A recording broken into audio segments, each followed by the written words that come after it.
memiliki dua basis pembelajaran, di mana kita mengetahui kalau misalnya di sebuah pembelajaran itu ada ujian keterampilan dan juga ujian tulis.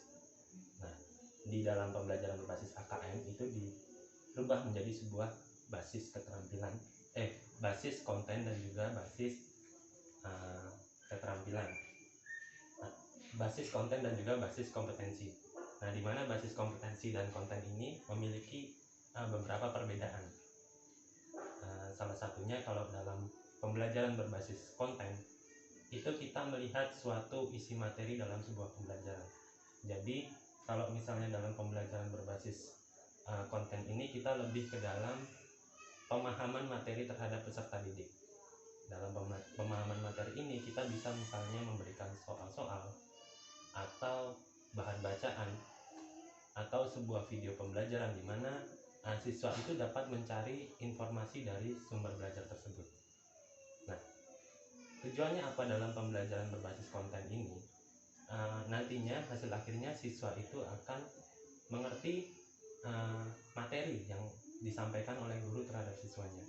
Jadi itu adalah pembelajaran berbasis konten, berbeda dengan pembelajaran berbasis kompetensi, di mana dalam pembelajaran kompetensi ini yang kita lihat itu adalah keterampilan siswa.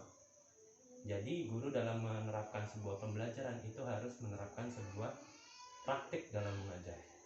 Nah, konsep tadi yang kita bawa dari sebuah materi itu akan kita tuangkan ke dalam suatu konsep yang nantinya bisa dipraktekkan kepada siswa. Tadi bedanya kalau misalnya di basis konten itu dia hanya mencakup sebuah materi, jadi siswa diarahkan tahulah dulu materinya. Lalu kalau di dalam pembelajaran berbasis kompetensi itu kita sudah disiapkan keterampilan atau praktek yang akan nantinya dipraktekkan oleh siswa dalam membuat suatu proyek untuk melihat kemampuan siswa dalam membuat langkah-langkah atau prosedur dalam kegiatan tersebut.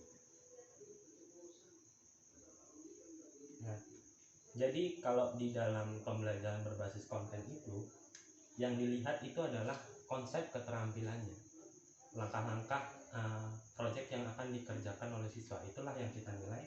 Sedangkan kalau di dalam pembelajaran berbasis konten itu adalah yang kita lihat adalah cakupan materinya.